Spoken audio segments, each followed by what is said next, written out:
चुड़ैल की बात सुनकर मैं कश्मकश में मुब्तला हो गया। वो मुझसे शादी करने के लिए मंतक पेश कर रही थी। बहरहाल उसकी बात सुनकर मैंने कहा, डरता मैं सिर्फ अपने अल्लाह से हूँ। दुनिया में और किसी से मुझे डर नहीं लगता। और फिर तू अपनी सूरत देख, किस कदर डरावनी है। लोग तुझे देखकर ही बेहोश हो जाते होंगे। अब समझ में आया तू मुझसे क्यों नहीं डर रहा, क्योंकि तू एक सच्चा मुसलमान है और सच्चा मुसलमान किसी से नहीं डरता। और तेरी दूसरी बात, तू मुझे बदसूरत समझ रहा है, तो फिर ये देख, चुड़ैल ने कहा। और दूसरे पल ही वो अपना रूप बदल चुकी थी। अब उस खौफनाक चुड़ैल की जगह एक नहायत ही हसीन लड़की खड़ी थी, इतनी हसीन कि देखने वालों की आंखें खुली की खुली रह जाएं। वो चुड़ैल अब खूबसूरत लड़की का रूप इख्तियार कर चुकी थी। नीले रंग की साड़ी में मलबूस थी और नीले रंग की साड़ी उसके हुस्न को क़यामत खैज़ बना रही थी। अब बोल ए मुसलमान खूबसूरत लड़के, अब मैं कैसी लग रही हूँ? क्या इस रूप में मैं तुझे कबूल हूँ?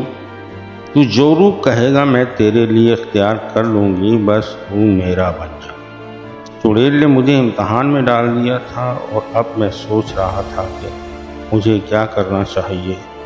ये चुड़ैल तो मेरे पीछे ही पड़ गई थी। बूढ़ा आनंद, उसकी बेटी शकुंतला और वो नौजवान लड़का जो शकुंतला को बचाने के लिए बाहर खड़ा था, वो सब मेरे पास आकर खड़े हो गए थे और हमारी बातें सुन रहे थे। देख ये प्यारी चुड़ैल, तेरा ब्याह मुझसे नहीं हो सकता, क्योंकि मैं एक ख़ास मकसद से अपने घर से निकला हूँ। वो मकसद पूरा किए बिना मैं कुछ नहीं कर सकता। मैंने चुड़ैल को टालने के लिए कहा, एक तो अब मुझे तो चुड़ैल कहकर मत बुला, ये नाम तेरे मुंह से अच्छा नहीं लगता। मेरा नाम महारानी है, तू मुझे महारानी कहकर बुला। दूसरा, तेरा ऐसा कौन सा मकसद है मुझे बता, मैं पल में तेरा मकसद पूरा कर दूंगी। नहीं, मैं अपना मकसद तुझे नहीं बता सकता, और बता भी दिया तो तू उसे पूरा नहीं कर सकेगी। कौन सा काम है जो मैं नहीं कर सकती, तू मुझे बता, तेरा क्या काम है, फिर देख मैं उसे कैसा पूरा करती हूँ। चुड़ैल, जिसका नाम महारानी था, वो गरूर भरे लहजे में बोली, अच्छा ये बात है। मैं कुछ सोचते हुए बोला, मुझे ओकलामूस से मुकाबला करना है और उसे ख़त्म करना है। क्या? ओकलामूस का नाम सुनकर चुड़ैल महारानी के चेहरे का रंग उड़ गया। क्या हुआ? ओकलामूस का नाम सुनकर तेरे चेहरे का रंग क्यों बदल गया? ओकलामूस, चुड़ैल महारानी खोए खोए लहजे में बोली, वो तो बहुत ख़तरनाक परिजात है, उससे तो जिन, भूत, चुड़ैलें, जादूगर सब डरते हैं। कोई उसका मुकाबला नहीं कर सकता, फिर तू उससे लड़कर क्यों अपनी जान गंवाना चाहता है? मैंने तुझसे पहले ही कहा था कि मेरा काम तू नहीं कर सकती। दूसरे जान गंवाने वाली बात है तो हम मुसलमान अपने अल्लाह के सिवा किसी से नहीं डरते। एक दिन ओकलामूस मेरे कदमों में होगा, मैं उसे नेस्तो नाबूद कर दूंगा। ये मेरा अज़्म है और मैं अपने अज़्म का पक्का हूँ। ये तो मैं देख चुकी हूँ, तू एक बहादुर लड़का है। ओकलामूस से लड़ने में जान का ख़तरा है, लेकिन फिर भी मैं तेरे साथ खड़ी हूँ और तेरे लिए अपनी जान भी दे दूँगी। चुड़ैल महारानी एक अज़्म के साथ बोली और मैं उसकी शक्ल देखने लगा। अब मैं चलती हूँ, लेकिन ख्याल रखना 3 चुड़ैलें और भी हैं जो इंसानी खून पर जिंदा हैं। वो भी इस बस्ती में इंसानी खून पीने आती हैं। उनसे होशियार रहना, बड़ी जल्लाद चुड़ैलें हैं वो। मैं फिर आऊँगी अपने कुछ मसाइल निपटाकर और फिर हमेशा के लिए तेरे साथ रहूँगी। ये कहकर महारानी चुड़ैल हवा में परवास कर गई। चुड़ैल के जाते ही बूढ़ा आनंद, उसकी बेटी शकुंतला और नौजवान लड़का मज़ीद मेरे करीब आ गए। सामी बाबू, ये चुड़ैल तो तुम पर आशिक हो गई है, अब क्या करोगे? करना क्या है, मैंने हंसते हुए कहा, देखेंगे आगे क्या होता है। और फिर अभी तो 3 चुड़ैलें और भी हैं, उनको भी देखना है। बाबू, क्या तुम इन 3 चुड़ैलों से लड़ोगे?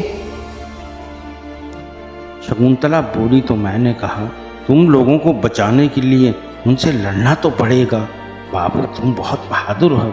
शकुंतला मुझे देखते हुए बोली, ये लड़का भी कम बहादुर नहीं है, तुम्हें बचाने के लिए अकेला बाहर खड़ा था, अपनी जान की परवाह किए बगैर। सामी बाबू, ये शकुंतला का मंगेतर है। बूढ़े आनंद ने नौजवान का तारुफ करवाया।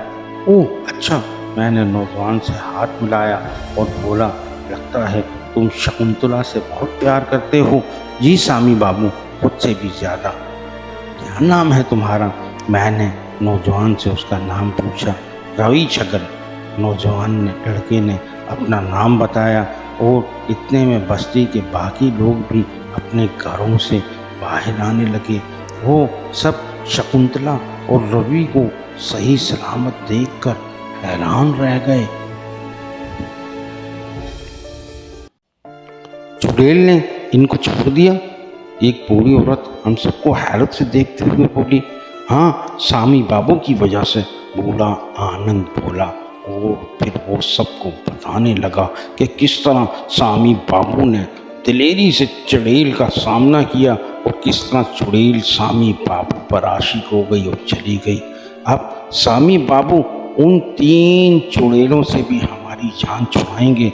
सब बूढ़े आनंद की बात सुनकर शशतर रह गए। वो हैरत से एक दूसरे की शक्लें देखने लगे। एक बूढ़ी औरत आगे बढ़ी और मेरे सामने हाथ जोड़कर रोते हुए बोली, बाबू, इन चुड़ैलों को छोड़ना मत। मेरे जवान बेटे का खून पी गई वो चुड़ैलें। मार दिया मेरे जवान खूबरू बेटे को उन चुड़ैलों ने, और जाने कितने घरों को उजाड़ा है इन चुड़ैलों ने। इन चुड़ैलों को ख़त्म कर देना बेटा। बूढ़ी औरत रो रही थी। मैंने बूढ़ी औरत की तरफ देखा और बोला, ऐसा ही होगा माँ जी, मैं इन चुड़ैलों से आपके बच्चों का हिसाब लूँगा। बस्ती के लोग मेरी बात सुनकर खुश हो गए। उन्होंने मेरे नाम के नारे लगाना शुरू कर दिए। बूढ़ी औरतें और मर्द मुझे दुआएं देने लगे।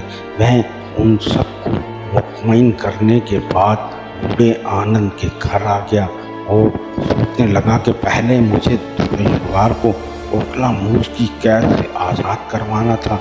अब सोभान जिन भी ओखला मूस की कैद में था, क्योंकि बेहोश होने से पहले मैंने देखा था कि एक परी और दूसरे परिजात ने सोभान जिन को काबू कर लिया था। अब मुझे क्या करना चाहिए? मैं सोच रहा था कि शकुंतला खाना लेकर आ गई। दाल चावल थे। बूढ़े आनंद के साथ पेट भर के खाए। शाम होने वाली थी कि बाहर मुझे फिर शोर सुनाई दिया और मैं बूढ़े आनंद के घर से बाहर निकल आया। बाहर महारानी की साथी 3 चुड़ैलें हवा में तैरती हुई बस्ती का जायजा ले रही थी। बस्ती के तमाम लोग घरों में घुसकर दरवाजे बंद करके हिंदू अपने भगवान और मुसलमान अल्लाह को याद कर रहे थे। रागनी, ये वही छोरा है ना जिस पर महारानी मर मिटी है? एक चुड़ैल दूसरी को देखकर बोली। हाँ रसीली, लग तो वही रहा है। बड़ा सोहना है छोरा। महारानी ने ठीक ही कहा था।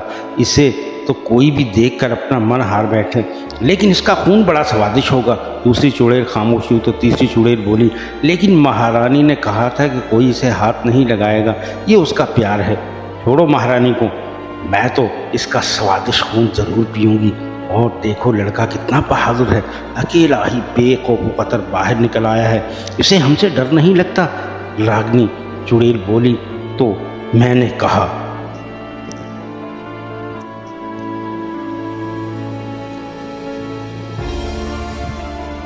तुम सबने अपनी अपनी हाँक ली, अब मेरी सुनो। तुम चुड़ैलों के लिए बेहतर यही है कि इस बस्ती से दफा हो जाओ, वरना तुम सब मारी जाओगी। क्या? तीनों चुड़ैलों के मुंह से एक साथ निकला।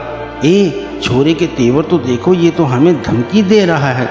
चुड़ैल रसीली कहकहा लगाते हुए बोली, लगता है तू अपनी मौत लिखवा कर इस बस्ती में आया है। देख, हम तुझे कितनी भयानक मौत मारते हैं।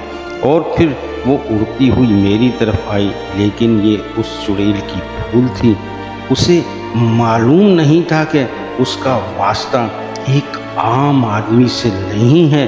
चुड़ैल जैसे ही मेरे करीब पहुंची, मैंने उसके वार से बचते हुए उसे उसके लंबे बालों से पकड़ लिया और इतनी ज़ोर से बालों को झटका दिया कि उसकी आधी गर्दन उखड़ गई।